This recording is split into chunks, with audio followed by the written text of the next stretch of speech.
All right, so I'm here with 11-time world champion Demetrious Mighty Mouse Johnson, and I'm going to just give you a real quick idea of how you can help people develop dynamic energy control.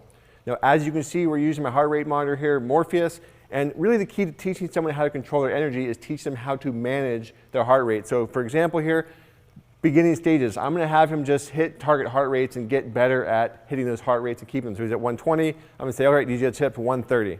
Okay, so my goal is to have him get up to 130, and then I want to have him just keep it there. So starting out, we can use lower heart rates. We just want him to learn how to exert himself at different levels of intensity and progress from there. Okay, so you can see there he's at 130. You can have him stay there for a few seconds, a minute, different periods of time to get him to just used to working at those different levels. Okay, now let's say he wants to go up, let's say go up to 150. Okay, so now our goal, get him up to 150 as quickly as you can. Just give him feeling, again, what it's like to exert himself at higher and higher levels of intensity and then recover from those different levels of intensity as well.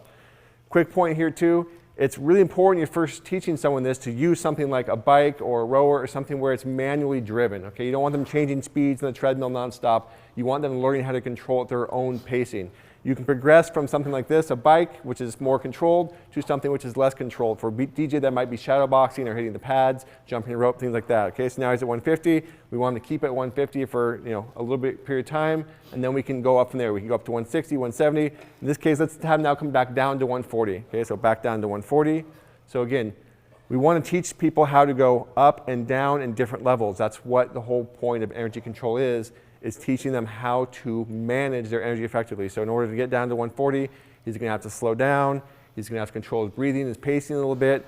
But again, we're teaching him how to exert at different levels and recover. This would be more of like a progression here is let's go up and then come back down. Okay, so again, you can see his heart rate starting to drop there. And really that's all it's about is giving people that visual feedback and teaching them what different levels of exertion feel like. The more you can do that, you can see he's already dropping down 145. The more he's going to be able to control his energy inside the cage or octagon or whatever he might be fighting in. And this is the basic foundational skill of dynamic energy control, just teaching them how to go to different levels of exertion, how to recover, and then how to use different levels of intensity within their actual sport. So again, you can use a variety of exercises when you're first teaching someone the bike or rower or VersaClimber or something where they can manually control their speed, see their heart rate is going to be ideal. And then you can progress somebody, again, into sport-specific environment, like he said, shadow boxing, sparring, all these different things, or you can stick to any type of lifting environment. So again, this is just a basic introduction to dynamic energy control. 11-time world champion Demetrious Johnson.